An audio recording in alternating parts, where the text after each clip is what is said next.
Hello there! As I mentioned in the previous video, I like playing unusual openings in chess, and this time we would focus on the Calabrese Countergambit.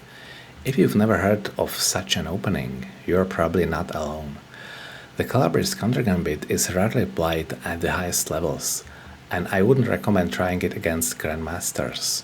However, it can be an interesting and effective weapon in regular tournaments, especially when played with quick time control, so an unprepared opponent often doesn't choose the best counterplay. So, the Calabrese Countergambit arises after the moves e4, e5, bishop to c4, which is called the bishop's opening, and now black responds with f5. I think we can safely say that this is one of the sharpest responses to the bishop's opening. It is advisable to have some knowledge of the theory behind the Calabrese Countergambit, as an unprepared player may find themselves in a challenging position, whether they play as white or black. Let's analyze a few games. This time I found 3 games in the database of our server, each of which follows a different line in this opening. Let's go through them. By the way, there are no official names of these lines, so I just made them up to give them some names. Let's start with what I called an early exchange, because some players, when they don't feel comfortable in an unusual situation, tend to simplify the position by exchanging pieces. So the move bishop takes knight at g8 is a typical example of this approach, and it isn't recommended to follow, as white gives up a well-developed bishop for a totally harmless knight. So let's see how the game turned out. As I said, white captured the knight, and black of course responded with recapturing by the rook. And now, queen to h5. This kind of queen charge isn't usually the best move, but it seems that white sees an opportunity to disrupt the black's king side even more and get a pawn as a side effect. Let's see how it turns out. So the best move is definitely to play this g6, as it protects the f pawn and blocks the diagonal, and white captures the pawn at h7. So white won a pawn, and black won't be able to castle kingside because the rook already moved. Is that a problem? I suppose not, because black planned to sacrifice the gambit pawn anyway, and they have another open file to attack the white king. Let's continue. So black, of course, wants to get some tempos by attacking the white queen, and white retreats to h5. In fact, there was another possibility, move to h8, but it wouldn't be much better. Black would continue developing the queen side, and the white queen wouldn't make too much harm here. It's basically cut off from the action. Let's see, for example, bishop to c6.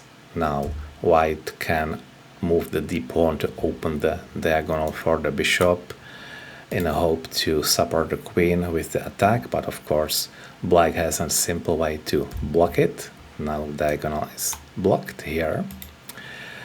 So the usual and logical move is to develop the knight, and black can continue with protecting the pawn and opening the diagonal for themselves, and so on. There is basically not much white can do with this kind of the position, and the queen alone is not too powerful here. So let's get back to the move that was played, queen to h6, and black captured the e pawn. So now the material is even, and white decided to retreat with the queen, as there was nothing to achieve without the support of other pieces. And black moves the d pawn, which is a strong move, because this formation we can see here, it's a very strong one despite the doubled pawns here. Black has a pawn center which is very solid, and black already has a nice positional advantage. So in fact, white is highly underdeveloped. As we can see, only the queen left the base rank, and of course the bishop, which was already exchanged. Nothing else was developed yet. Let's see how the game continued. h3, probably to protect, to block the possible charge to g4 by the bishop or something. Developing the knight, a3. This is basically a waste of time. As I said, there is nothing developed, speaking of these minor and major pieces, so white should have made a lot of better moves instead of this. And black, of course, exploits that immediately and attacks the weak point c2. As we can see, if the knight would make it here, it would make a deadly fork, like checking the king, attacking the rook, and attacking the queen. So it will be a catastrophe for white. White tries to protect it by moving the queen here, but this is in fact a move that totally lost the game, because now black can do this kind of charge, attacking the unprotected g-pawn, which white needs to block by moving the pawn, and black occupied the open f-file with the rook, and it simply started an attack which was impossible to block, and white could have simply resigned at this place, maybe even before that. So that would be the first game. It actually continued, but I think it's not important, speaking of the opening theory. Now let me switch to the second game. And the line which is played in this game I call challenge accepted, because we go through the first moves: e4, e5, bishop to c4, f5, and white captured the gambit pawn. So, unlike in openings with already developed knight at f3, for example, on Latvian gambit, Russo gambit, Janish gambit, capturing the pawn is perfectly fine here. Black responded with developing the knight, which is a good move because it blocks the square h5, where the queen could have made the charge, and it also develops a piece. White opened the diagonal for the bishop and developed the pawn, but in fact this isn't the strongest move, because from now on black will control the center. Let's see how. This move. So black moved the pawn with a tempo as it attacks the bishop and controls all the critical squares here in the central part, which is always a positional advantage. White is forced to retreat with the bishop, and black took the pawn, and the material is even now. But black's position is definitely slightly better. Let's see what was played next. Bishop to g5 to pin the knight, and bishop to b4 with a check.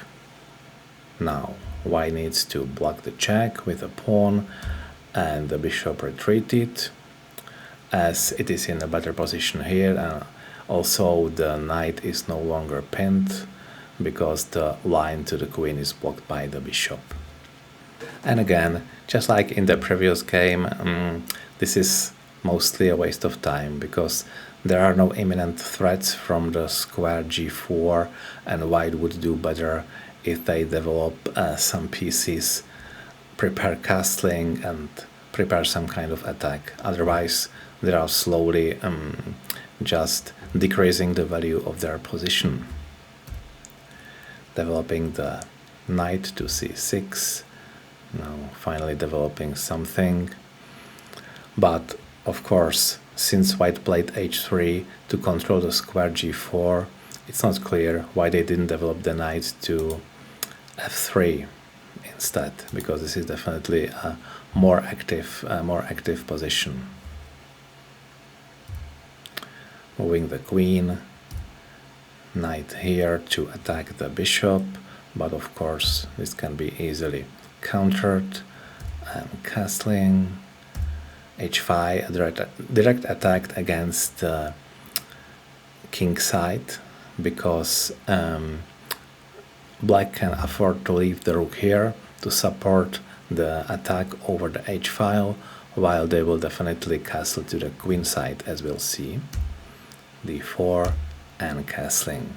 Okay, we can say that black's position is not worse than the whites, maybe even better, and definitely they have a much stronger center and many opportunities to attack.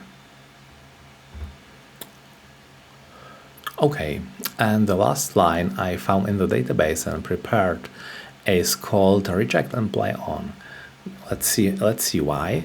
So let's make the initial moves: e4, e5, bishop to c4, f5, and knight to c4. It is a pretty solid line. White is not interested in the gambit pawn, the f5, and keeps the central pressure. Let's make another moves. Knight to f6, queen to f3. This move is rarely right. The queen can be attacked later and blocks the best development square for the knight. And we can already see that black wants to exploit that, as the knight can attack the queen from d4 later and attack the weak point c2 at the same time.